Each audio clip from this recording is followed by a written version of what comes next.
Assalamualaikum warahmatullahi wabarakatuh. Innal hamdalillah nahmaduhu wa nasta'inuhu wa nastaghfiruh wa na'udzu billahi min syururi anfusina wa min sayyiati a'malina. May yahdihillahu fala mudilla lah wa may yudlil fala hadiyalah wa asyhadu an la ilaha illallah wahdahu la syarika lah wa asyhadu anna Muhammadan abduhu wa rasuluh. Ya ayyuhalladzina amanu taqullaha haqqa tuqatih wa la tamutunna illa wa antum muslimun. Ya ayyuhan nasu taqu rabbakumul ladzi khalaqakum min nafsin wahidah wa khalaqa minha zawjaha wa batha minhuma rijalan katsiran wa nisaa'a wattaqullaha alladzi tasaaluna bihi wal arham innallaha kana 'alaikum raqiba. Ya ayyuhalladzina amanu taqullaha wa qulu qawlan sadida yuslih lakum a'malakum wa yaghfir lakum dhunubakum wa may yuti'illaha wa rasulahu faqad faza fawzan 'azima. Amma ba'du fa inna asdaqal hadits kitabullah wa khairal hadi hadi Muhammadin sallallahu alaihi wa alihi wasallam wa syarrul umuri muhdatsatuha wa kullu muhdatsatin bid'ah wa kullu bid'atin dhalalah wa kullu dhalalatin finnar wa ba'du. Ma'asyiral muslimin, bapak-bapak, ibu-ibu, ma'asyiral ikhwa wal akhwat fi din, azakumullah. Alhamdulillah, dengan taufik dari Allah Subhanahu wa taala dan karena karunia-Nya kita bertemu pada malam hari ini dalam rangka saling menasihati dalam kebaikan dan ketakwaan, insyaallah. Dalam rangka saling mengingatkan tentang indahnya, keutamaannya mengenal akidah yang benar, mengenal keimanan, mengenal landasan agama berdasarkan pemahaman Ahlus Sunnah wal Jamaah, mengenal kecintaan kepada Allah Subhanahu wa taala yang merupakan sumber keindahan dalam hidup manusia di dunia dan di akhirat nanti. Alhamdulillah, kita bertemu insyaallah dalam suasana iman, dan kita berharap setelah ini kita berpisah dalam keadaan iman kita dan kecintaan kita kepada Allah Subhanahu wa taala semakin baik, dan pintu-pintu hidayah semakin dibukakan di hadapan kita dengan taufik darinya. Ma'asyiral muslimin, ma'asyiral ikhwa wal akhwat fi din, azakumullah. Pada malam hari ini kita akan berbicara tentang cinta. Berbicara tentang cinta. Apakah itu cinta? Maka semua orang pernah mengenal cinta. Benar kan? Ada yang tidak pernah mengenal cinta? Ada yang tidak pernah mengenal cinta? Rugi hidupnya. Yang masih kecil, yang sudah dewasa, yang sudah tua, semua pernah mengenal cinta dan ingin terus mengenal cinta. Kita akan bicara mengenai cinta. Kalau kita tanya sama masing-masing diri kita, apa itu cinta? Ada yang bilang cinta itu artinya merasa ingin dekat dengannya. Apa itu cinta? Cinta itu rindu untuk bertemu dengannya. Apa itu cinta? Cinta itu merasakan tidak ada yang lebih indah darinya. Apa itu cinta? Cinta adalah selalu menyebut namanya. Inilah definisi cinta. Dan masing-masing kita pernah merasakan atau minimal mendengar tentangnya. Akan tetapi karena orang-orang yang beriman punya tujuan hidup, punya landasan yang paling agung dalam agama, punya dasar yang menjadi penggerak semua kebaikan dalam diri mereka, yang menjadi motivasi dalam semua amal soleh yang mereka kerjakan. Inilah inti dakwah para nabi dan para rasul. Tujuan diturunkannya kitab-kitab Allah kepada manusia, yaitu cinta kepada Allah Subhanahu wa taala yang merupakan landasan ibadah dan penghambaan diri kepadanya. Ma'asyiral ikhwah wal akhwat fid din, azakumullah. Kalau orang-orang yang berbuat syirik dengan menjadikan tandingan-tandingan selain Allah lebih sering diagungkannya, lebih sering disebut-sebut dalam majelisnya, maka orang yang beriman yang kita berharap untuk termasuk ke dalam golongan mereka, harusnya mereka paling semangat, lebih pantas untuk sering menyebutkan keagungan dan kebesaran zat yang mereka cintai, yaitu Allah Subhanahu wa taala. Yang kecintaan kepadanya sungguh merupakan sumber kebahagiaan hidup manusia yang sesungguhnya, motivasi kebaikan yang terbesar dalam diri mereka. Maka orang-orang yang beriman adalah sebagaimana yang Allah Subhanahu wa taala gambarkan dalam Al-Qur'an, wa minan nasi may yattakhidhu min dunillahi andadan yuhibbunahum ka hubbillah walladzina amanu asyaddu hubban lillah. Dan di antara manusia ada orang-orang yang menjadikan tandingan-tandingan selain Allah yang mereka itu mencintai tandingan-tandingan tersebut seperti mencintai Allah, menyekutukan Allah dalam kecintaan.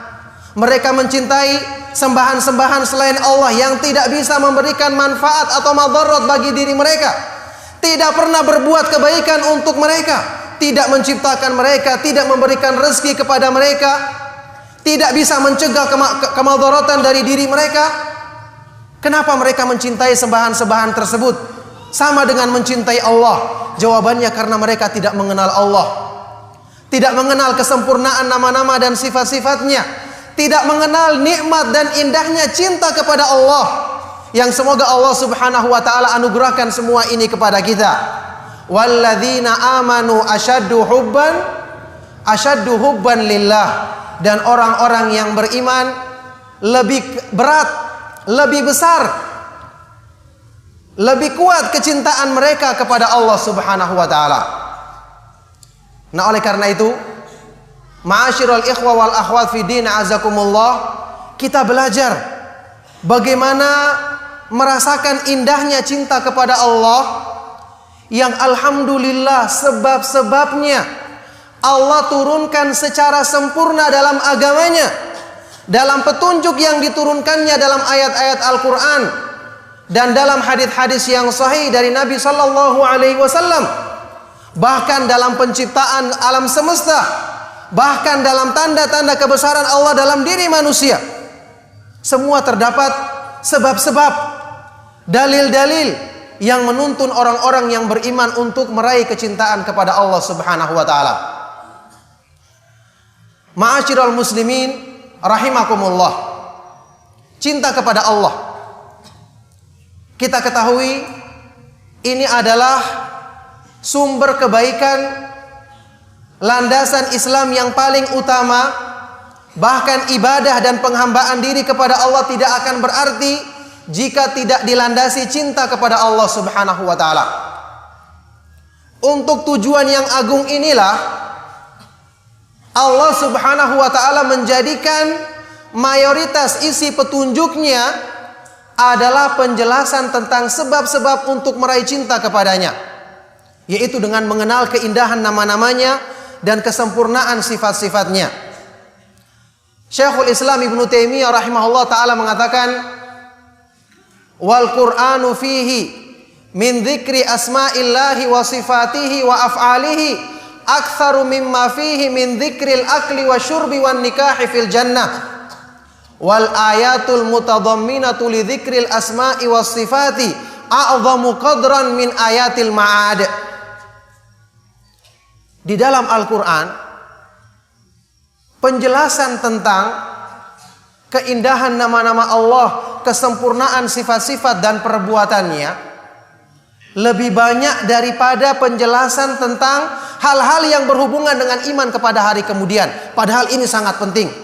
tentang masalah kenikmatan di sorga, makanan, minuman, pernikahan di sorga, buah-buahan dan semua kenikmatannya.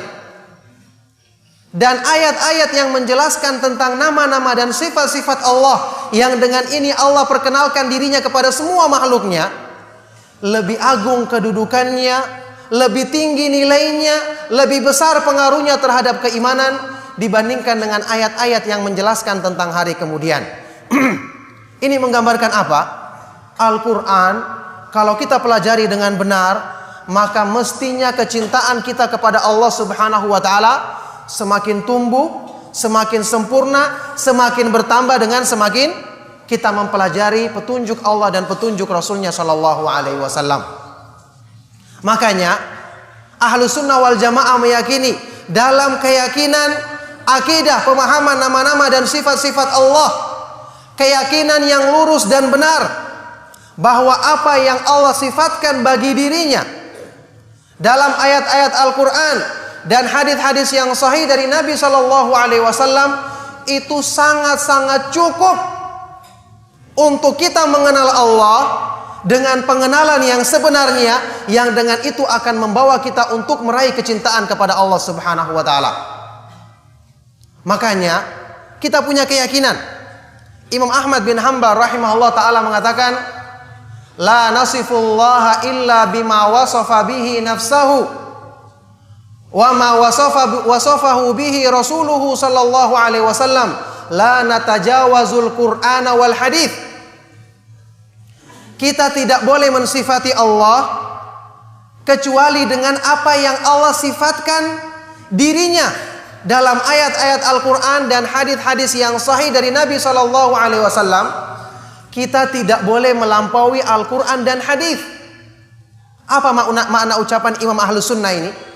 Imam Ahmad bin Hanbal rahimahullah ta'ala, maksudnya kalau ingin mengenal Allah yang benar, yang akan membawa kepada tingkatan mulia mencintai Allah, maka kenali Allah jangan lebih dari apa yang diterangkan dalam Al-Quran dan hadis-hadis yang sahih dari Nabi Sallallahu Alaihi Wasallam.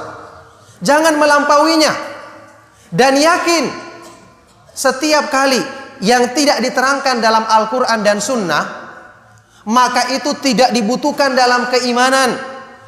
Bahkan kalau kita berdalam-dalam mencarinya akan menyesatkan kita dari jalan Allah Subhanahu wa Ta'ala. Itu kita yakini. Tidak mungkin Al-Quran itu luput untuk menjelaskan sesuatu yang paling dibutuhkan oleh manusia. Jadi misalnya, kalau kita bertanya, kenapa Al-Quran tidak menjelaskan tentang kaifiyah sifat Allah? Sifat Allah itu bagaimana? Jawabannya, Al-Quran tidak menjelaskannya berarti ini tidak dibutuhkan dalam keimanan. Kemudian kalau seandainya kita berusaha menebak-nebaknya, ini akan membawa kita kepada penyimpangan, akan membawa kita kepada misalnya menyerupakan Allah dengan makhluk, yang ini merupakan perbuatan kufur. Laisa kamitslihi syai'un wa huwas samiul basir. Allah Subhanahu wa Ta'ala tidak ada satu makhluk pun yang serupa dengannya, dan Dia Maha mendengar lagi Maha melihat. Misalnya ada orang yang bertanya, kenapa dalam keyakinan akidah Ahlus Sunnah wal Jamaah tidak ada seorang pun yang melihat Allah di dunia? Nanti di akhirat baru dilihat. Rasulullah Sallallahu Alaihi Wasallam bersabda dalam hadis sahih riwayat Imam Muslim, ta'allamu anna ahadam minkum la yara rabbahu hatta yamut. Ketahuilah bahwa masing-masing dari kalian tidak akan bisa melihat Rabbnya di dunia sampai dia meninggal dunia. Ini kekhususan di akhirat, bukan tempatnya di dunia. Sampai-sampai ketika Rasulullah Sallallahu Alaihi Wasallam juga dalam hadis riwayat Imam Muslim ditanya oleh sahabat yang mulia Abu Dzar Al-Ghifari radhiyallahu taala anhu, hal ra'aita rabbak? Apakah engkau pernah melihat Rabbmu? Maka Rasulullah Sallallahu Alaihi Wasallam menjawab, nurun anna arahu, cahaya, bagaimana aku bisa melihatnya? Jadi ini kita yakini bahwasanya keimanan yang benar tidak mengharuskan seseorang itu melihat Allah Subhanahu wa Ta'ala di dunia, karena ini merupakan kekhususan negeri akhirat, kekhususan nikmat yang ada di sorga. Dan ini adalah kenikmatan besar bahkan terbesar di akhirat nanti yang Allah Subhanahu wa taala khususkan bagi orang-orang yang beriman, yang mengenalnya dengan pengenalan yang sebenarnya, yang mencintai Allah Subhanahu wa taala lebih daripada segala sesuatu yang ada di dunia ini. Nah, oleh karena itu, ma'asyiral ikhwa wal akhwat fid din, azakumullah, inilah cinta kepada Allah. Inilah cara untuk meraih dan merasakan nikmatnya cinta kepada Allah. Sekarang kita bertanya dan sekaligus kita praktekkan, bagaimana kita mengenal sifat Allah dan kita aplikasikan dalam kehidupan untuk merasakan kecintaan kepada Allah Subhanahu wa taala dan kenikmatan ketika kita meraih kedudukan tersebut.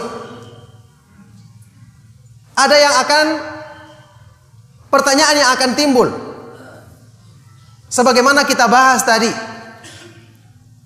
definisi cinta adalah selalu ingin dekat, selalu ingin bersama, senang untuk selalu menyebutnya, kemudian merasa rindu untuk bertemu dengannya. Ini definisi cinta yang dikenal oleh manusia, dan ini merupakan ciri-ciri orang-orang yang cinta kepada Allah Subhanahu wa taala. Makanya orang-orang yang beriman, setelah mereka mengenal Allah Subhanahu wa taala dengan keindahan nama-namanya dan kesempurnaan sifat-sifatnya, setelah mereka semakin mendalami petunjuk Allah Subhanahu wa taala yang dengan mempelajari ini semua akan membawa mereka kepada kedudukan tadi, cinta kepada Allah Subhanahu wa taala. Imam Ibnu Qayyim rahimahullah taala mengatakan, "Man arafallaha bi asma'ihi wa sifatihi wa af'alihi ahabbahu la mahalata." Barang siapa yang mengenal Allah dengan keindahan nama-namanya, kesempurnaan sifat-sifatnya dan perbuatan-perbuatannya, maka pasti dia akan mencintai Allah Subhanahu wa taala. Nah, sekarang setelah seorang hamba mencintai Allah Subhanahu wa taala, apa yang terjadi pada dirinya? Apa yang terjadi pada dirinya? Maka yang akan terjadi pada dirinya adalah tanda-tanda yang kita sebutkan tadi tentang definisi cinta. Ketika seorang hamba mencintai Allah Subhanahu wa taala, maka mesti dia akan sering menyebut nama Allah Subhanahu wa taala, berzikir kepadanya dengan zikir yang disyariatkan dalam agamanya. Karena man ahabba syai'an aktsara min dzikrihi. Barang siapa yang mencintai sesuatu, maka dia akan sering menyebutnya. Sering berzikir kepada Allah Subhanahu wa taala dengan zikir-zikir yang disyariatkan. Sering mengagungkan namanya, sering berusaha untuk mengenal keindahan nama-namanya dan kesempurnaan sifat-sifatnya. Maka orang yang mencintai Allah Subhanahu wa taala dalam berdoa, dalam setiap permintaannya, dia akan menyebut nama Allah Subhanahu wa taala yang sesuai dengan permintaannya tersebut. Dalam setiap keadaannya dia akan selalu menyebut nama Allah, berzikir, bertasbih, subhanallah, alhamdulillah, wala ilaha illallah, Allahu akbar. Dia akan selalu rajin membaca Al-Quran, karena itu adalah firman Allah. Karena orang yang mencintai sesuatu, dia akan senang sering menyebut-nyebut sesuatu yang ucapan dari orang yang dicintainya tersebut. Ini merupakan konsekuensi kecintaan. Kemudian orang yang cinta kepada Allah Subhanahu wa taala, dia akan senang untuk selalu dekat bersama, merasakan kebersamaan orang yang dicintainya. Maka dalam hal ini Allah Subhanahu wa taala memuliakan hamba-hambanya yang beriman dengan ibadah-ibadah yang disyariatkan dalam Islam, sifat-sifat dan keutamaan-keutamaan yang Allah jadikan dalam agamanya, yang dengan mengamalkannya seseorang akan meraih kedekatan dan merasakan kebersamaan Allah Subhanahu wa taala. Kita pernah kenal, ma'asyiral ikhwa wal akhwat fid din, azakumullah, pemahaman atau penjelasan tentang salah satu sifat Allah Subhanahu wa taala, sifat ma'iyatullah. kebersamaan Allah. Kita pernah bahas, tapi mungkin sangat sedikit di antara kita yang merenungkan apa tujuannya ada pembahasan tentang sifat kebersamaan Allah yang umum dan yang khusus. Apakah cuma sekedar pengetahuan, atau apakah itu mungkin ada hikmah besar di balik semua itu, yaitu untuk Allah Subhanahu wa taala jadikan hamba-hambanya yang cinta kepadanya dan rindu untuk bertemu dengannya memiliki kesempatan untuk merasakan kedekatan Allah dan kebersamaannya yang khusus. Sebagaimana kita ketahui bersama, pemahaman Ahlus Sunnah wal Jamaah dalam memahami sifat ma'iyatullah, yang di sini banyak orang-orang yang tersesat, dan bagaimana mungkin mereka bisa merasakan nikmatnya cinta kepada Allah kalau dalam pemahaman yang penting ini mereka tidak paham atau keliru dalam memahaminya. Ahlus Sunnah wal Jamaah memahami bahwasanya sifat ma'iyah itu terbagi dua, yang Allah Subhanahu wa taala maksudkan dalam firman-Nya, wa huwa ma'akum aina ma kuntum wallahu bima ta'maluna basir. Dan Allah Subhanahu wa taala bersama kamu di mana saja kamu berada. Dan Allah Subhanahu wa taala Maha melihat terhadap semua perbuatanmu. Ini yang diartikan oleh para ulama Ahlus Sunnah wal Jamaah sebagai ma'iyah ammah, kebersamaan yang bersifat umum. Kebersamaan yang bersifat umum yang meliputi semua makhluk, yang muslim maupun yang kafir, yang taat yang maupun yang melakukan perbuatan maksiat. Dan arti ma'iyah di sini, kebersamaan di sini, tidaklah seperti persangkaan sebagian dari orang-orang yang tidak mengenal petunjuk Allah, yang tidak mengenal arti dalam bahasa Arab. Mereka mengartikan Allah itu ada di mana-mana, artinya Allah ada di semua tempat. Yang berarti konsekuensinya di tempat-tempat yang kotor pun Allah Subhanahu wa taala ada menurut mereka. Maha suci Allah Subhanahu wa taala dari keyakinan yang sangat kotor ini. Ta'ala Allahu an dzalika uluwan kabira. Ini pemahaman yang keliru, pemahaman yang sesat, bahkan pemahaman yang kufur. Karena mensifati Allah Subhanahu wa taala dengan sifat-sifat yang tidak pantas dengan kebesaran dan keagungannya, apalagi bertentangan dengan sifat-sifat yang jelas-jelas disebutkan dalam banyak ayat-ayat Al-Quran, yaitu uluwullah wa huwal aliyul azim, yang dia maha tinggi lagi maha agung.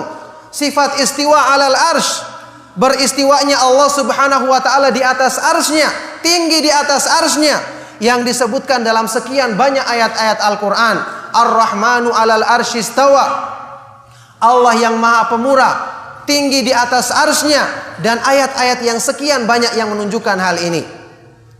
Maka agar kita tidak salah paham, saya ulangi kembali penjelasannya, bahwa pengertian kebersamaan Allah yang umum yang dimaksud dengan ayat ini, maksudnya adalah kebersamaan Allah dengan pengawasannya, penglihatannya, pengetahuannya tentang perbuatan manusia, pendengarannya, dan semua sifat-sifat rububiyahnya.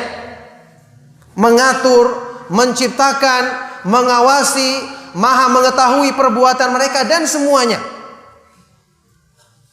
Pengertian ini adalah pengertian yang sesuai dengan asal kata dalam bahasa Arab, bahkan dalam bahasa kita, bahasa Indonesia. Karena kalau dalam bahasa Arab disebutkan kata-kata ma'a, bersama, itu pengertiannya bisa ada 3 kemungkinan. Pertama, ikhtilat, bercampur. Seperti kalau kita mengatakan air di gelas, susu misalnya, kita katakan al-ma'u ma'al laban, air bersama susu, artinya bercampur, dijadikan minuman, yaitu minuman susu. Bisa juga kata-kata bersama musahabah, artinya berdekatan, sama-sama pergi. Kalau orang mengatakan dhahabtu ma'a Zaidin ilal masjid, aku pergi bersama Zaid ke masjid, yakni berdekatan, berdampingan, sama-sama perginya.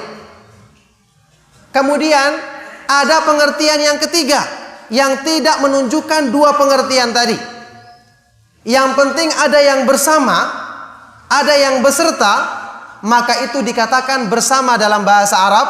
Sehingga kita kenal yang dicontohkan oleh para ulama dalam masalah ini tentang musafir yang berjalan ditemani dengan rembulan. Mazilna nasiru wal qamaru ma'ana.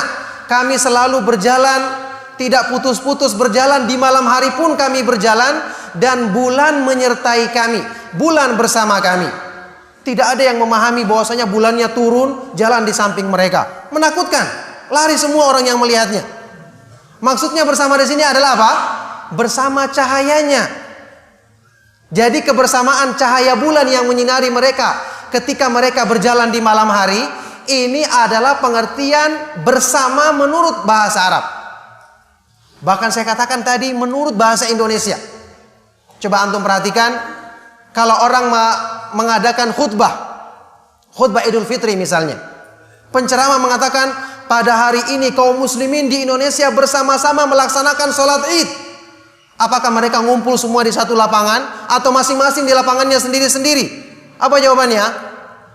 Masing-masing di lapangannya sendiri-sendiri. Tidak mungkin semua kaum muslimin berkumpul misalnya di masjid ini. Tidak mungkin, tidak cukup. Tapi karena waktunya bersamaan, iya kan? Kepentingan mereka bersamaan, kegiatan yang mereka lakukan sama, ya ini sholat Id, maka dikatakan bersama-sama melaksanakan sholat tersebut. Dan ini dimaklumi secara bahasa. Oleh karena itu, dari pengertian ini kita yakini sesatnya orang-orang yang meyakini atau berdalil dengan ayat ini untuk menetapkan sifat apa? Wahdatul wujud. Allah menyatu dengan makhluknya atau Allah berada di semua tempat. Demi Allah, ini merupakan keyakinan yang kufur, yang bertentangan dengan apa yang dijelaskan dalam ayat-ayat Al-Quran tentang ketinggian Allah subhanahu wa ta'ala di atas semua makhluknya. Dan antum perhatikan kesalahpahaman dalam sifat ma'iyah. Ini adalah kesalahpahaman yang besar yang menjadikan seseorang tidak akan mungkin bisa meraih nikmatnya cinta kepada Allah subhanahu wa ta'ala dengan benar. Inilah kebersamaan yang umum. Sekarang ada ma'iyah yang khusus, kebersamaan Allah yang khusus. Yang saya katakan tadi, apa gunanya kita tahu kebersamaan Allah yang khusus? Kalau ada orang yang mencintai orang lain, kira-kira dia ingin dekat atau senang berdekatan dengan orang tersebut? Jawabannya iya. Dan ingat, para ulama membuat seperti ini bukan menyerupakan ya, tapi mendekatkan faham. Ibnu Qayyim sering mengumpamakan, sebelum kita melangkah kepada cinta kepada Allah yang tentu melebihi daripada cinta kepada makhluk, kita buat pendekatan pemahaman dengan apa yang dirasakan oleh manusia. Ketika orang mencintai orang lain, apakah dia ingin dekat dengannya? Jawabannya dia ingin dekatnya. Apakah dia ingin selalu bersama dengan orang yang dicintainya? Jawabannya dia ingin selalu bersama. Apakah dia puas hanya bersama yang bersifat umum? Dia juga bersama orang lain, bersama dirinya. Dia tidak puas, dia ingin mendapatkan kebersamaan yang khusus, perhatian yang khusus, kedekatan yang khusus. Maka untuk itulah Allah subhanahu wa ta'ala menjadikan sifat ma'iyah yang khusus pada amal-amal dan sifat-sifat tertentu. Untuk apa? Memuaskan kecintaan hamba-hambanya yang beriman, yang cinta kepadanya. Memuaskan kerinduan para muwahhidin, orang-orang yang bertauhid dan ingin dekat kepada Allah. Karena mereka tidak bisa melihat Allah di dunia. Karena mereka tidak bisa melihat Allah di dunia, maka Allah subhanahu wa ta'ala jadikan amalan-amalan yang itu mendekatkan diri mereka kepada Allah, menjadikan mereka merasakan kebersamaan yang khusus dengan Allah, yang sesuai dengan kebesaran dan keagungannya, yang di situ mereka merasakan kenikmatan, merasakan kecintaan kepada Allah semakin besar, merasakan kerinduan untuk bertemu dengan Allah subhanahu wa ta'ala semakin sempurna. Dan Rasulullah sallallahu alaihi wasallam bersabda, "Man ahabba liqa Allahi, ahabballahu liqa'ahu." Barang siapa yang mencintai perjumpaan dengan Allah, maka Allah subhanahu wa ta'ala akan mencintai perjumpaan dengannya. Inilah makna atau faedah kita mengenal sifat ma'iyah Allah yang khusus. Apa artinya ma'iyah Allah yang khusus? Yakni kebersamaan Allah yang lebih khusus dari kebersamaan yang umum tadi. Yaitu apa? Setelah kebersamaan yang umum ditambahkan pada orang-orang yang Allah muliakan, yang Allah pilih ini, kebersamaan yang khusus yaitu taufik darinya dalam semua perbuatannya. Penjagaan dari Allah dari setiap kejelekan. Pertolongan darinya ketika dia membutuhkan pertolongan. Dan semua hal-hal yang menunjukkan perhatian yang khusus dari Allah Subhanahu wa ta'ala untuk hamba-hambanya yang beriman. Jadi Masya Allah, mereka sudah mendapatkan kenikmatan ketika mendapatkan pengawasan Allah yang khusus. Lebih daripada itu, Allah Subhanahu wa ta'ala menjadikan sifat dan keutamaan ini sebagai sebab untuk memuliakan hambanya tersebut dengan senantiasa diberikan taufik dan dengan senantiasa dijaga dari sebab-sebab yang akan mendatangkan keburukan bagi mereka. Makanya sifat ma'iyah khusus ini Allah sebutkan pada amalan-amalan soleh yang besar dalam Islam. Seperti apa? Sifat apa? Bersabar, iya kan? Innallaha ma'as sabirin. Sesungguhnya Allah bersama orang-orang yang sabar. Jadi antum waktu baca ayat ini direnungkan makna kebersamaan Allah yang khusus. Allah beserta orang-orang yang sabar tentu tidak sama dengan kebersamaan Allah dengan orang-orang kafir, orang-orang yang tidak sabar, orang-orang yang tidak mengenal Allah Subhanahu wa ta'ala, tentu beda. Allah bersama orang-orang yang bersabar, artinya Allah akan senantiasa memberikan hidayah kepadanya. Allah akan senantiasa menolongnya dalam segala urusannya, menjaganya dari setiap keburukan. Kemudian ayat yang lain yang menyebutkan kebersamaan Allah adalah apa? Innallaha ma'al ladzina taqau walladzina hum muhsinun. Sesungguhnya Allah Subhanahu wa ta'ala beserta atau bersama dengan kebersamaan yang khusus terhadap siapa? Terhadap orang-orang yang bertakwa dan orang-orang yang berbuat kebaikan. Inilah pengertian kebersamaan yang khusus. Makanya ketika mendengarkan ayat seperti ini, orang yang mengaku mencintai Allah maka mesti dia akan mengusahakan sifat tersebut ada pada dirinya. Karena tidak mungkin dia mengaku mencintai Allah, dia tidak ingin mendapatkan kebersamaan yang khusus dari Allah Subhanahu wa ta'ala. Maka dia akan mengusahakan sifat-sifat takwa dalam dirinya. Maka dia akan mengusahakan sifat ihsan, beribadah kepada Allah seolah-olah dia melihatnya, sebagaimana dalam hadis riwayat Imam Muslim. Ini akan menjadikan kebersamaan yang Allah yang khusus bagi dirinya. Kemudian apalagi? Secara umum mengamalkan petunjuk Allah Subhanahu wa ta'ala yang disyariatkan dalam agamanya.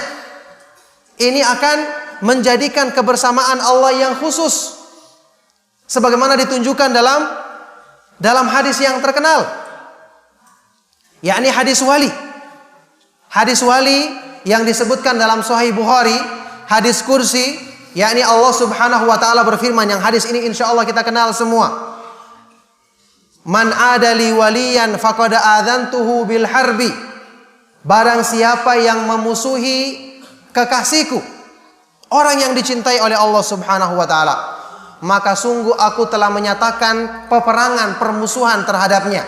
Berarti dia akan dibinasakan oleh Allah Subhanahu wa ta'ala.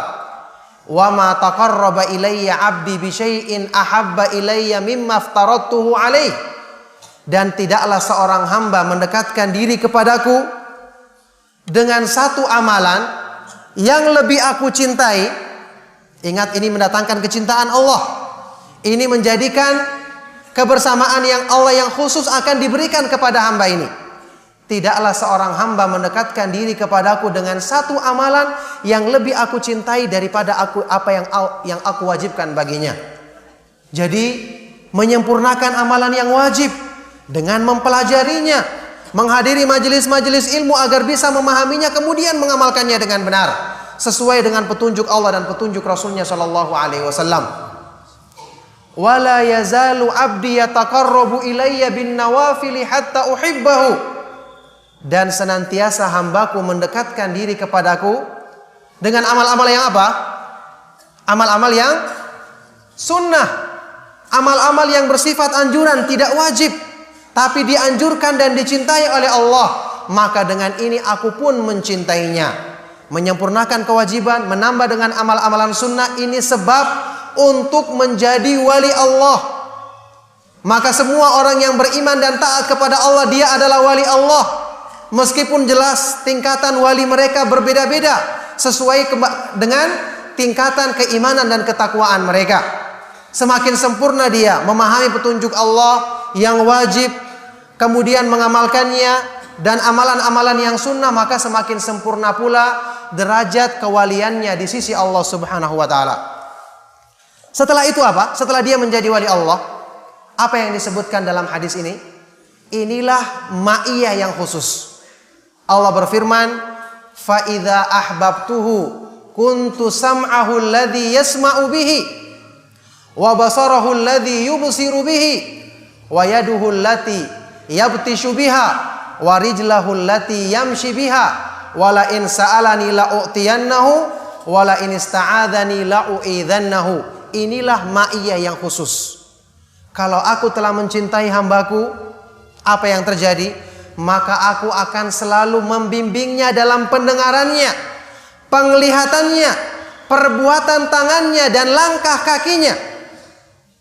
Allah selalu akan membimbingnya, selalu memberikan taufik kepadanya untuk lurus dalam semua ucapan dan perbuatannya, amal anggota badannya maupun batinnya. Kalau dia memohon kepadaku, maka sungguh aku akan kabulkan permohonannya. Dan kalau dia meminta perlindungan kepadaku, maka sungguh aku akan melindunginya, memberikan perlindungan kepadanya. Maka subhanallah, inilah indahnya mencintai Allah. Dan inilah indahnya merasakan atau berusaha untuk meraih, memahami sifat kebersamaan Allah Subhanahu wa ta'ala. Makanya di sini ayyuhal ikhwatu fillah, sekali lagi, orang yang benar-benar mengaku mencintai Allah, ketika mendengar keutamaan seperti ini, maka pasti dia akan berlomba-lomba untuk mengerjakannya. Dan ini keberuntungan bagi orang-orang yang diberi taufik untuk bisa belajar petunjuk Allah, yang dengan itu dia menyempurnakan kewajibannya dan memahami petunjuk Allah yang bersifat anjuran, untuk kemudian dia berusaha memakmurkannya dan mengamalkannya dalam kehidupan sehari-hari. Inilah untuk cara untuk bisa merasakan dan mendapatkan kebersamaan Allah Subhanahu wa ta'ala yang khusus. Kemudian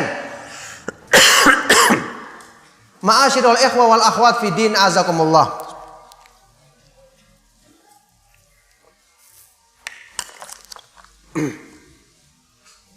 Cinta kepada Allah Subhanahu wa ta'ala mengandung konsekuensi ingin merasakan selalu dekat dengannya. Makanya Allah Subhanahu wa ta'ala mensyariatkan bentuk-bentuk ibadah ketaatan kepadanya dalam agama Islam, yang di situ Allah menjanjikan kedekatan bagi hamba tersebut. Tujuannya untuk apa? Sama seperti tadi, tujuannya untuk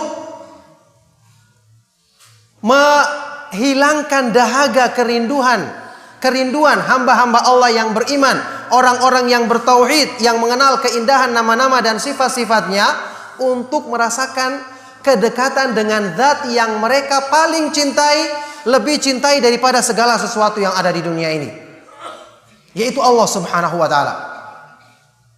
Makanya contohnya apa? Amal-amal yang disyariatkan dalam Islam, yang di situ dijanjikan kedekatan dari Allah Subhanahu wa ta'ala. Apa contohnya? Apa yang kita ingat? Apa itu? Misalnya berdoa kepada Allah Subhanahu wa ta'ala. Wa idza sa'alaka ibadi anni fa inni qarib ujibu da'watad da'i idza da'an falyastajibu li wal yu'minu bi la'allahum yarshudun. Dan jika hamba-hambaku bertanya kepadamu wahai Rasulullah tentang aku, maka katakanlah sesungguhnya aku maha dekat. Di antara nama Allah adalah Al-Qarib, yang dekat kepada hamba-hambanya yang menegakkan peribadatan kepadanya. Aku akan menjawab permohonan orang-orang atau hamba-hambaku yang berdoa kepadaku ketika mereka meminta kepadaku. Kemudian kedekatan kepada Allah Subhanahu wa ta'ala juga disebutkan dalam amalan apa? sujud kepada Allah Subhanahu wa taala. Aqrabu ma yakunul abdu min rabbih wa huwa sajidun fa aktsiru du'a fihi. Hadis sahih riwayat Imam Muslim. Sedekat-dekatnya keadaan hamba dari Allah Subhanahu wa taala adalah ketika hamba itu sujud, maka perbanyaklah doa kepadanya. Oleh karena itu, orang yang mengaku mencintai Allah mesti dia senang berdoa kepada Allah. Mesti dia senang untuk sujud melaksanakan salat kepada Allah Subhanahu wa taala.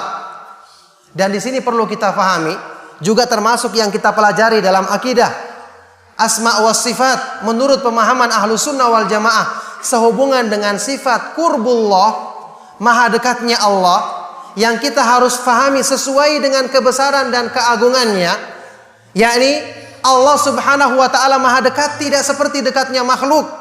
Karena Allah Subhanahu wa taala maha dekat dalam kemahatinggiannya sebagaimana dia maha tinggi dalam kemahadekatannya.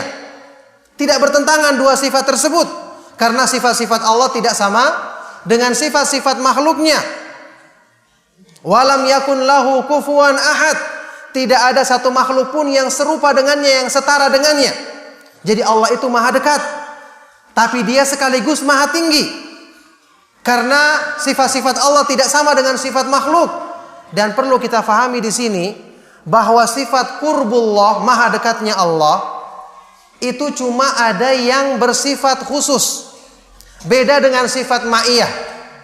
Artinya, untuk sifat dekat Allah Subhanahu wa taala tidak berikan kecuali kepada hamba-hambanya yang menegakkan iman, menegakkan penghambaan diri dan ketaatan kepada Allah. Orang-orang kafir Allah Subhanahu wa taala tidak dekat dengan mereka. Jadi sifat qurb itu cuma ada yang bersifat khusus. Dan ini juga tentu menjadi kabar gembira bagi orang-orang yang beriman, yang mengaku mencintai Allah, ingin mendekatkan diri dengannya. Maka sifat-sifat atau perbuatan-perbuatan amal-amal ketaatan seperti ini tentu bersemangat untuk dikerjakannya, karena dia akan merasakan kenikmatan ketika beribadah dan mendekatkan diri kepada Allah Subhanahu wa taala. Tidak lupa pula saya ingatkan, termasuk di antara amal soleh yang di situ dijamin kedekatan dari Allah Subhanahu wa taala. Ini khusus bagi kaum perempuan, yakni ketika mereka berada di tengah-tengah rumahnya. Itu disebutkan dalam sebuah hadis yang sahih riwayat Ibnu Khuzaimah dan yang lainnya. Rasulullah sallallahu alaihi wasallam bersabda, "Al-mar'atu 'auratun fa idza kharajat istashrafaha asyaitanu wa aqrabu ma yakunu min rabbiha wa hiya fi qa'ri baitiha." Seorang perempuan adalah aurat. Maka kalau dia sering keluar rumah tanpa ada udzur syar'i, syaitan pun akan menyesatkannya, menjadikannya sebagai fitnah. Dan keadaan seorang perempuan yang paling dekat dengan Allah Subhanahu wa taala adalah ketika dia berada di tengah-tengah rumahnya. Maka tidak dikatakan seorang perempuan beriman, mencintai Allah Subhanahu wa taala kalau dia tidak betah berada di rumahnya. Karena berarti dia tidak senang untuk dekat dengan Allah Subhanahu wa taala. Kalau dia mengaku mencintai Allah, maka dia akan berusaha untuk selalu menetap di rumahnya, karena dia mengetahui itu adalah sebab yang akan menjadikan dia dekat dengan Allah Subhanahu wa taala. Dan orang-orang yang mencintai Allah akan merasakan nikmat ketika berada dengan zat yang paling mereka cintai lebih daripada segala sesuatu yang ada di dunia ini. Nama asyrul ikhwa wal akhwat fi din azakumullah. Inilah tanda-tanda kecintaan dari orang-orang yang mengenal Allah Subhanahu wa taala dengan amal-amal soleh yang Allah syariatkan dalam agamanya. Makanya orang-orang yang beriman, kenapa mereka ketika melaksanakan ibadah kepada Allah Subhanahu wa taala, mereka jadikan itu sebagai kenikmatan yang tertinggi dalam hidup mereka. Tidak ada kenikmatan lain.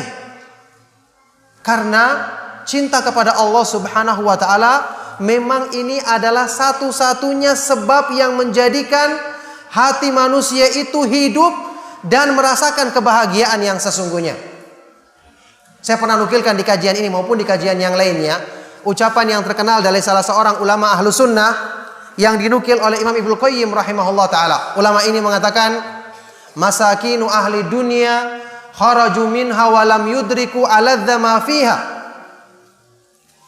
Alangkah miskin dan kasihannya orang-orang yang hidup di dunia ketika mereka keluar meninggalkan dunia dalam keadaan mereka belum merasakan kenikmatan tertinggi yang ada di dunia. Kebahagiaan terbesar yang ada di dunia. Ditanya, qila lahu wa ayyu syai'in aladza ma fiha? Apa itu kenikmatan yang paling tertinggi yang ada di dunia? Beliau mengatakan, ma'rifatullah wa mahabbatuhu wal unsu bi qurbihi wasyauqu ila liqa'ihi. Kenikmatan yang paling tertinggi di dunia adalah mengenal Allah, mengenal Allah, mencintainya, merasakan kebahagiaan ketika mendekatkan diri dengannya, dan merasa rindu untuk bertemu dengan Allah Subhanahu wa ta'ala. Sungguh barang siapa yang telah merasakan ini dalam hidupnya, amalan-amalan yang mendekatkan diri dia kepada Allah, amalan-amalan yang di situ dijanjikan kebersamaan Allah yang khusus, kemudian ketika dia melaksanakannya, hatinya bahagia dan damai, maka berarti insya Allah orang tersebut adalah hamba yang Allah Subhanahu wa ta'ala pilih dan muliakan dengan meraih kecintaan dari Allah Subhanahu wa ta'ala dan kecintaan dia kepada Allah Subhanahu wa ta'ala. Ini yang kita harapkan, dan inilah tujuannya kita belajar Islam. Inilah tujuan dari penciptaan hidup manusia. Bahkan ini merupakan sumber kebahagiaan yang sesungguhnya. Oleh karena itulah ma'asyiral ikhwa wal akhwat fi din azakumullah, hidup kita dengan semua permasalahan yang kita hadapi tidak akan mungkin terselesaikan dan mudah untuk kita pecahkan. Kecintaan kita kepada makhluk tidak akan mungkin membawa kepada kebahagiaan, bahkan bisa menjadi malapetaka. Dan semua hubungan kita dengan makhluk kalau tidak kita benarkan terlebih dahulu kecintaan kita kepada Allah Subhanahu wa ta'ala. Makanya ma'rifatullah adalah ilmu yang paling penting.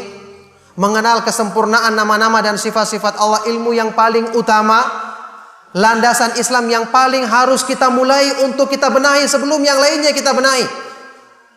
Karena ini menjadi dasar kebaikan dalam semua urusan kita. Allah Subhanahu wa ta'ala berfirman dalam Al-Quran, wala tuti' man aghfalna qalbahu an dzikrina wattaba'a hawahu wa kana amruhu furuta. Dan janganlah kamu mengikuti orang-orang yang kami lalaikan hatinya dari mengenal Allah, dari menyebut nama Allah, dari memahami nama-nama dan sifat-sifatnya dengan benar, dan dia mengikuti hawa nafsunya sehingga urusannya semua menjadi rusak.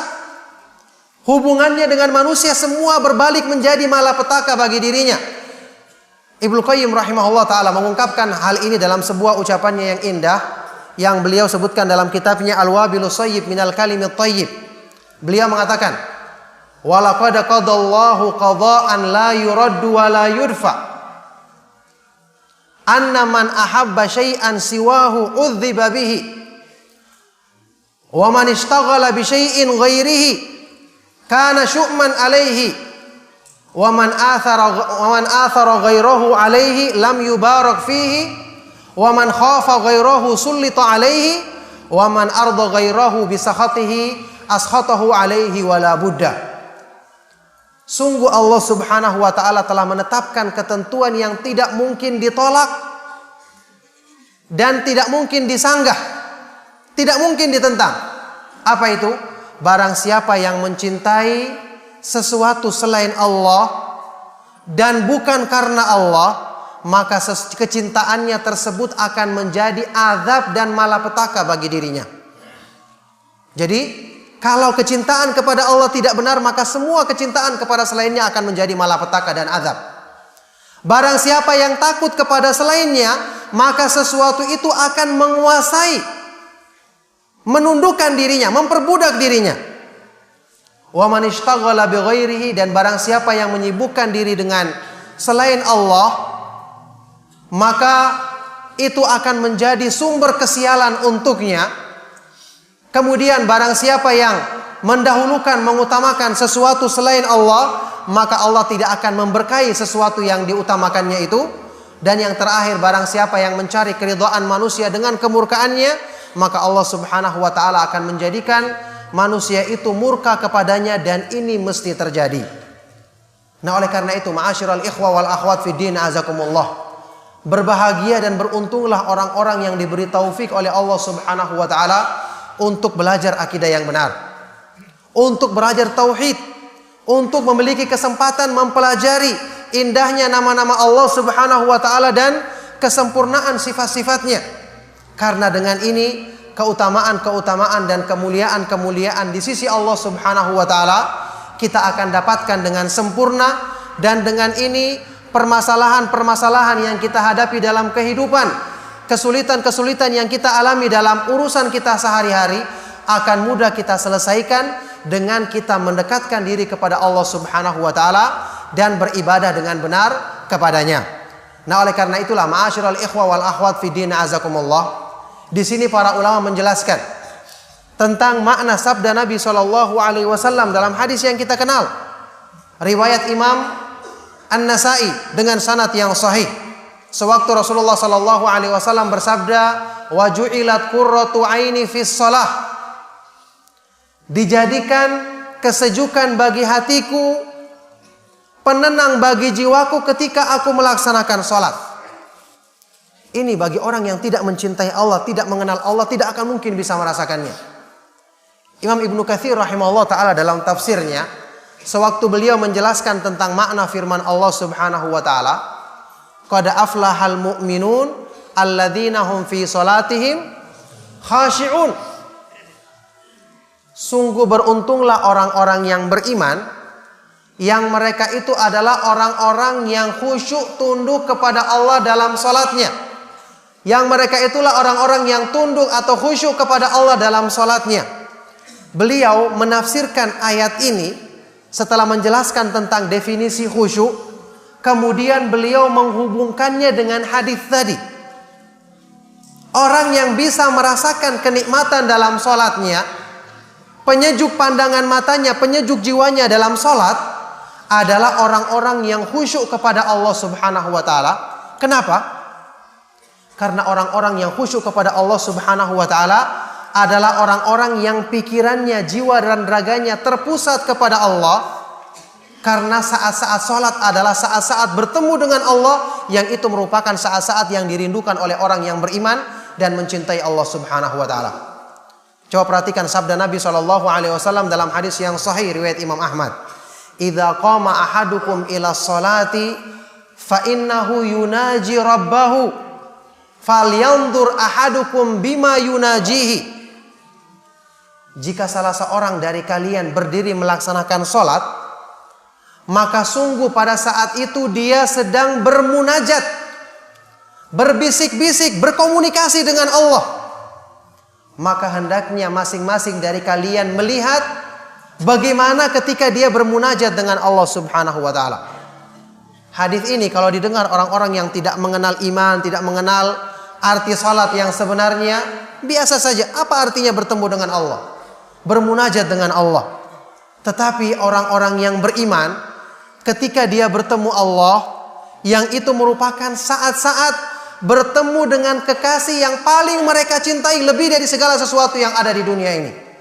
Kita mencintai manusia saja, kalau akan bertemu dengannya sebentar lagi kita akan deg-degan, kita akan gemetaran, kebingungan untuk berbuat apa.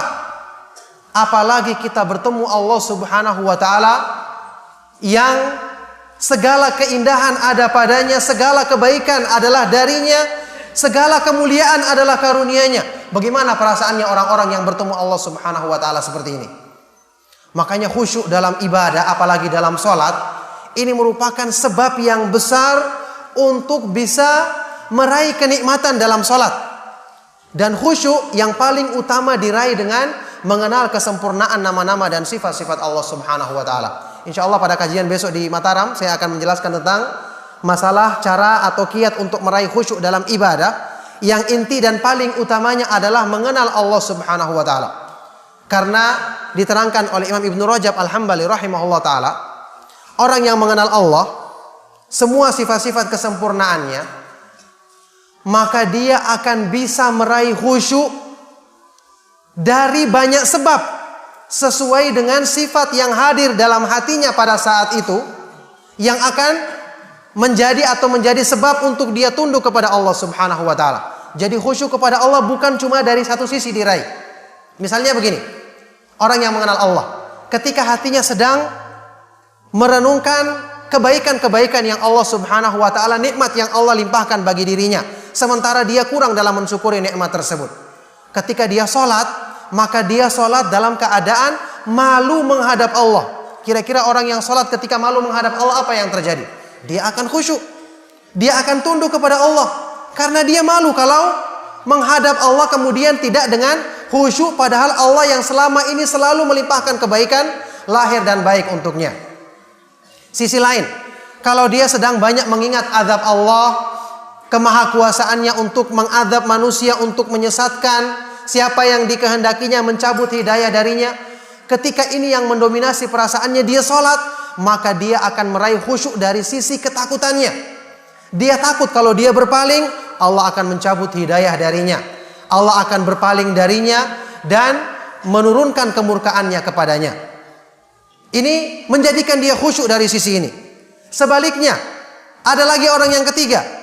Ketika dia sholat, sebelum dia sholat, dia sedang merenungkan tentang sempurnanya sifat-sifat Allah, yang dengan kesempurnaan ini mendorong dia untuk mencintai Allah. Karena manusia mencintai sesuatu yang sempurna dalam kehidupan di dunia, apalagi zat yang maha sempurna.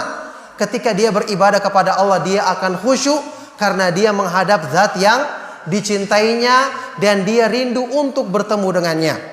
Makanya ma'asyiral ikhwa fiddin azakumullah, orang yang mengenal Allah akan bisa meraih kekhusyuan dalam ibadah, yang ini merupakan sumber keberuntungan bagi mereka dari semua keadaan yang mereka alami ketika melaksanakan ibadah tersebut, yang ini merupakan anugerah dari Allah Subhanahu wa taala bagi hamba-hambanya yang mengenalnya, yang mencintainya, dan ini cukup menjadi bukti akan pentingnya untuk kita mengenal ilmu yang agung ini, yaitu mengenal kesempurnaan nama-nama dan sifat-sifat Allah sebagaimana yang Allah jelaskan dalam ayat-ayat Al-Qur'an dan hadis-hadis yang sahih dari Nabi sallallahu alaihi wasallam.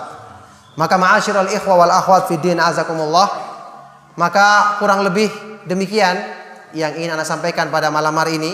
Ya, sekali lagi sekedar mengingatkan dan membuat kita merenung bahwa nikmat yang Allah Subhanahu wa taala anugerahkan kepada seorang hamba dengan mengenal akidah yang benar, mengenal tauhid, mengenal keimanan berdasarkan pemahaman Ahlus Sunnah wal Jamaah, benar-benar satu nikmat yang agung, anugerah terbesar, dan manfaatnya dalam kehidupan akan sangat terasa.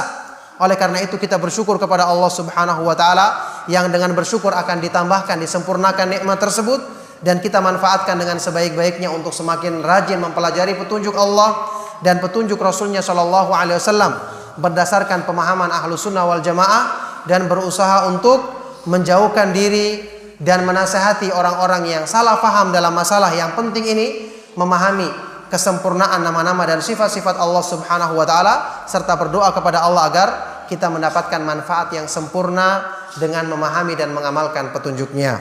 Maka demikianlah ma'asyiral ikhwa wal akhwat fid din azakumullah, kajian kita pada malam hari ini semoga bermanfaat, dan seperti yang saya katakan tadi, semoga Allah Subhanahu wa taala menjadikan semua ini sebagai sebab untuk menambah keimanan kita, menyempurnakan kecintaan kita kepada Allah Subhanahu wa taala, yang dengan itu kita akan meraih semua kedudukan yang mulia di dunia dan di akhirat nanti. Saya cukupkan, mohon maaf jika ada yang salah dan kurang. Sallallahu wasallam wa barak ala nabiyyina Muhammadin wa ala alihi wa ashabihi wa man tabi'ahum bi ihsan ila yaumiddin, wa akhiru da'wana anil hamdulillahi rabbil alamin. Barakallahu fikum. Ada beberapa pertanyaan yang masuk ya. Yang pertama, bagaimana dengan adanya kursus-kursus salat khusyuk yang banyak digemari oleh orang-orang yang sibuk? Syukran. Pelatihan salat khusyuk ini adalah cara-cara yang tidak disyariatkan dalam Islam dan tidak akan mungkin membawa kepada khusyuk yang sesungguhnya. Karena apa yang dilakukan dalam pelatihan-pelatihan atau kursus-kursus tersebut tidaklah sesuai dengan cara untuk meraih khusyuk yang sesungguhnya. Karena sudah pernah kita bahas, khusyuk itu bukan berarti sekedar kelihatan tenang tidak bergerak-gerak. Karena orang yang sholat sambil tidur pun tidak bergerak-gerak. Bahkan orang yang sudah pernah kita kaji juga ya, sudah berkali-kali saya jawab di sini bahwa bahkan orang yang kelihatannya tidak kelihatan tenang dalam ibadahnya, bisa jadi itu disebabkan karena syaitan sangat kuat bersarang dalam hatinya, sehingga karena banyak penyimpangan dalam diri orang tersebut, maka syaitan tidak perlu merasa untuk mengganggunya. Karena akidahnya sudah rusak, maka apa yang akan diganggu atau digoda dari orang tersebut? Ini sudah berkali-kali saya sebutkan dalilnya, ucapan Ibnu Qayyim, ada juga hadis dalam riwayat Imam Muslim yang dulu-dulu yang jelas, kalau benar sholat orang tersebut adalah sholat yang sesuai dengan sunnah, sholat yang akan membawa kepada khusyuk, syaitan tentu tidak akan tinggal diam. Makanya Nabi SAW menyebutkan dalam hadis yang sahih, ada syaitan yang khusus bertugas mengganggu orang dalam sholat, iya kan? Yaitu syaitan apa namanya? Khinzab, yang diperintahkan oleh Nabi SAW kepada seorang sahabat ketika dia merasakannya berlindung kepada Allah.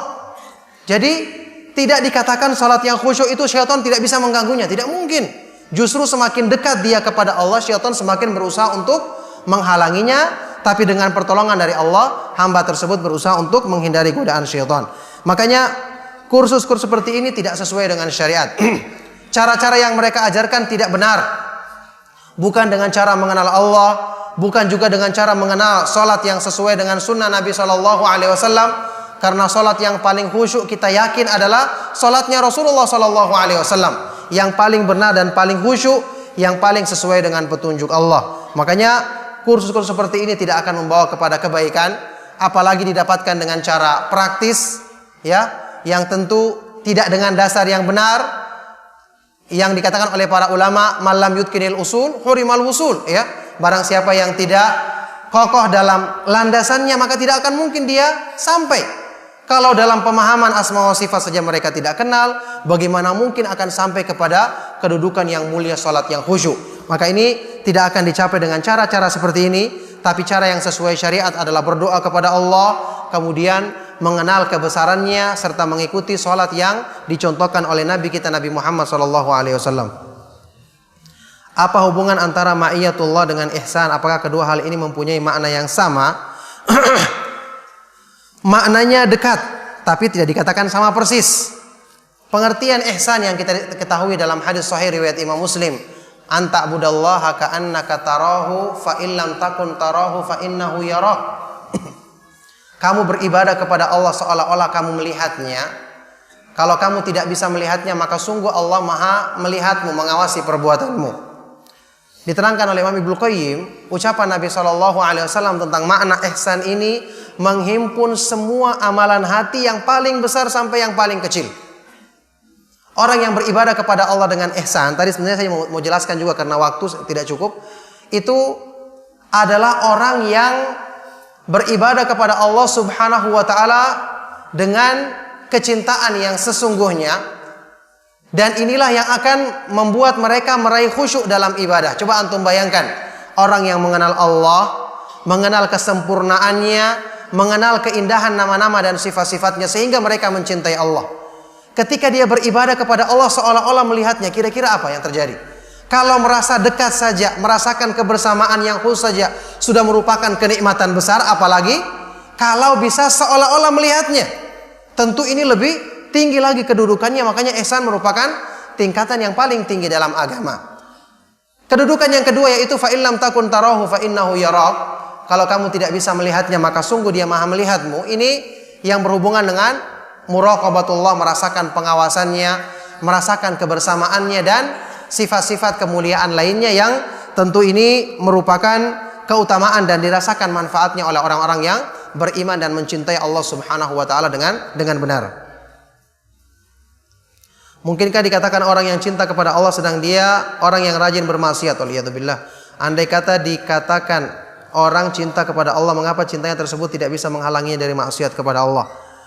Perbuatan maksiat tentu tidak menggugurkan secara keseluruhan iman dan cinta kepada Allah. Selama dia mengetahui buruknya maksiat tersebut, tapi karena nafsunya yang masih kuat, tentu orang ini kita katakan lemah imannya, cintanya kepada Allah berkurang. Buktinya apa? Buktinya adalah hadis yang sahih riwayat Imam Bukhari tentang seorang sahabat yang sering kedapatan meminum minuman khamar, kemudian dicambuk oleh Rasulullah SAW. yakni ketika ada seorang sahabat yang mengatakan la'anahullah ma aktsara ma yu'ta bihi ila Nabi sallallahu alaihi wasallam. Semoga Allah melaknatnya karena terlalu sering dibawa ke hadapan Nabi sallallahu alaihi wasallam karena perbuatan dosanya. Mendengar ucapan ini Rasulullah sallallahu alaihi wasallam mengatakan apa? La tal'anhu fa innahu yuhibbullaha wa rasulah. Jangan kamu melaknat dia karena dia ini mencintai Allah dan Rasulnya. Buktinya apa dia mencintai Allah dan Rasulnya? Dia mengakui kesalahannya. Dia mau menerima hukuman. Meskipun kita katakan imannya kurang, cintanya jelas tidak sempurna karena perbuatan maksiatnya, karena masih ada unsur mendahulukan hawa nafsunya. Tetapi kecintaan kepada Allah dan Rasulnya tidak terhapus sama sekali dari dirinya. Maka inilah juga termasuk yang dicontohkan oleh para ulama, bahwa perbuatan maksiat itu tidak sampai merusak asal keimanan, kecintaan kepada Allah dan Rasulnya. Beda dengan perbuatan bid'ah. Kalau bid'ah itu yang dirusak adalah dasar keimanan. Yang digerogoti adalah keyakinan dalam batin manusia.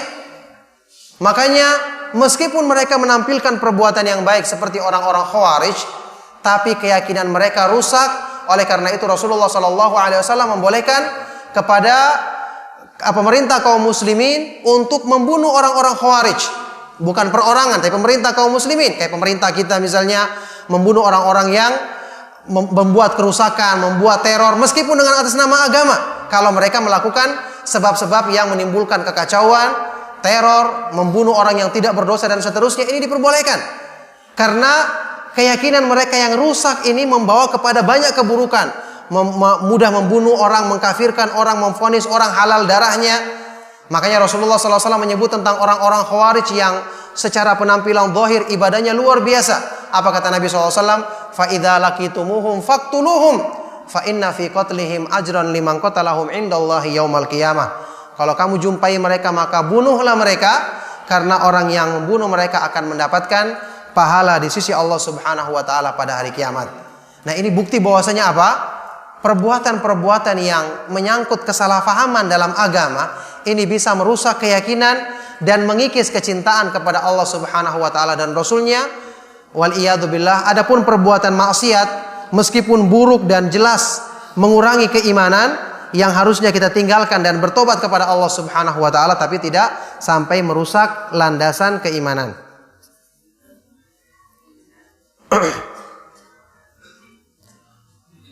Allah Azza wa Jalla memerintahkan akan memperbanyak doa tatkala sujud. Pertanyaan, apakah doa yang dimaksud di sini adalah doa yang berasal dari Nabi atau doa yang kita inginkan dan boleh berdoa dengan bahasa Indonesia? Yang terbaik doa dari Al-Quran dan hadis Nabi SAW. Dan menurut pendapat yang rajih, doa dari Al-Quran pun boleh dibaca, karena niat kita bukan membaca Al-Quran, tapi memilih doa yang terbaik. Dan doa di Al-Quran adalah doa yang terbaik. Kalau tidak mampu, kita boleh berdoa dengan pilihan lain yang kita inginkan selama sesuai dengan adab-adab berdoa. Yang paling utama pakai bahasa Arab. Kalau tidak mampu, pendapat yang lebih kuat insya Allah boleh dengan bahasa apapun yang kita fahami sesuai dengan permintaan kita.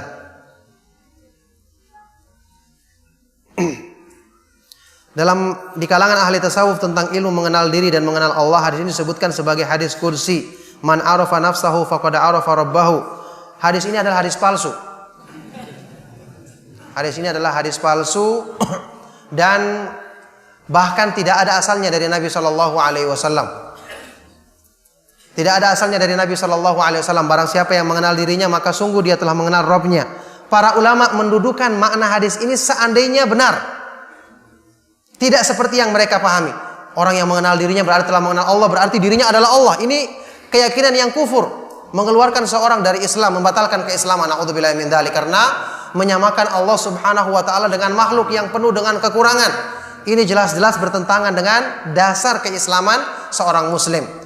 Para ulama mendudukan makna yang benar dari hadis ini, seandainya pun diterima hadis ini, setelah kita tahu dia hadisnya palsu bahkan tidak ada asalnya, yaitu barang siapa yang mengenal dirinya yang penuh dengan kekurangan, dia akan mengenal kesempurnaan Allah Subhanahu wa taala yang tidak ada kekurangan padanya. Yang barang siapa yang mengenal dirinya yang penuh dengan hajat dan kebutuhan, maka dia akan mengenal Allah Subhanahu wa taala yang maha kaya dan maha sempurna kekayaannya. Dan semua seperti itu.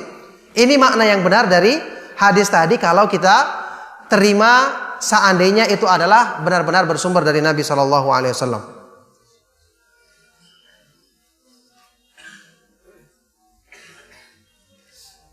Ada yang mengatakan saya cinta kepada Allah, akan tetapi dia beribadah dengan cara-cara yang sesuai dengan kehendaknya tanpa tuntunan Rasulullah. Apakah yang demikian bisa dikatakan cinta kepada Allah? Ini jelas tidak dibenarkan dan tidak diterima, karena cinta kepada Allah itu diwujudkan sesuai dengan syariat yang Allah Subhanahu wa taala kehendaki. Bagaimana mungkin dia ingin menempuh jalan untuk cinta kepada Allah, tapi jalan yang ditempuhnya adalah jalan yang justru berlawanan dengan cinta kepada Allah. Yang mana ini jelas tidak akan mungkin menyampaikan dia kepada cinta kepada Allah Subhanahu wa taala. Jadi kita ketahui bersama, cinta kepada Allah harus diwujudkan dengan melaksanakan ibadah yang sesuai dengan apa yang Allah ridhoi dan apa yang Allah cintai, yaitu ibadah yang dicontohkan oleh Nabi kita Nabi Muhammad sallallahu alaihi wasallam. Itu yang sudah kita ketahui merupakan makna firman Allah, "Qul in kuntum tuhibbunallaha fattabi'uni yuhibbukumullahu wa yaghfir lakum dzunubakum wallahu ghafurur rahim." Katakanlah, jika kamu benar-benar mengaku mencintai Allah, maka ikutilah petunjuk Nabi Shallallahu Alaihi Wasallam, maka niscaya Allah akan mencintaimu dan mengampuni dosa-dosamu. Ada pertanyaan dari radio ya. Bagaimana kita menjawab syubhat Asy'ariyun yang mengatakan tidak mungkin ada akidah Asy'ariyah menyimpang karena sebagian besar ulama Islam seperti Ibnu Hajar An-Nawawi berakidah Asy'ariyah? Maka jawabannya ini tidak benar kalau dikatakan sebagian besar para ulama meyakini akidah seperti itu. Kecuali kalau dia membuktikan dengan survei, semua ulama dikumpulkan. Ini baru 2 yang dibaca, itu pun sebagian dari keterangan mereka. Imam An-Nawawi punya kitab yang beliau keluarkan di akhir-akhir hidupnya, seperti yang dinukil oleh Syekh Masyhur, dan dibuktikan bahwasanya beliau menerangkan di situ keyakinan akidah yang sesuai dengan pemahaman Ahlus Sunnah wal Jamaah. Lagi pula keterangan-keterangan mereka tidak semua mendukung akidah Asy'ariyah, dan tidak bisa dikatakan bahwa ini adalah yang paling banyak, karena banyak ulama-ulama yang lain. Banyak ulama-ulama lain yang menjelaskan akidah Ahlus Sunnah wal Jamaah yang kita bisa buktikan dalam buku-buku mereka. Adapun mengatakan itu yang terbanyak atau mayoritas, ini perlu bukti dan perlu keterangan yang jelas, bukan cuma sekedar pengakuan. Yang jelas kita lihat dengan bukti-bukti dalil dan bukti-bukti yang jelas-jelas bersumber dari Al-Quran dan hadis-hadis Nabi Shallallahu Alaihi Wasallam. Kita yakini akidah yang benar tidaklah seperti yang mereka pahami, yang kita lihat buku-buku mereka sendiri tidak mencantumkan dalil dari awal sampai akhir, semua cuma pertimbangan-pertimbangan akal dan hukum-hukum pikiran yang tentu banyak dipengaruhi oleh pemahaman dari syaitan waliyadzubillah. Ya cukup. Yakfi. Sudah selesai pertanyaannya, semoga bermanfaat. Kita cukupkan. Sallallahu wasallam wa barak ala nabiyina Muhammadin wa ala alihi wa ashabihi wa man tabi'ahum bi ihsan ila yaumiddin. Wa akhiru da'wana anil hamdulillahi rabbil alamin. Subhanakallahumma wa bihamdika asyhadu an la ilaha illa anta astaghfiruka wa atubu ilaik. Wassalamualaikum warahmatullahi wabarakatuh.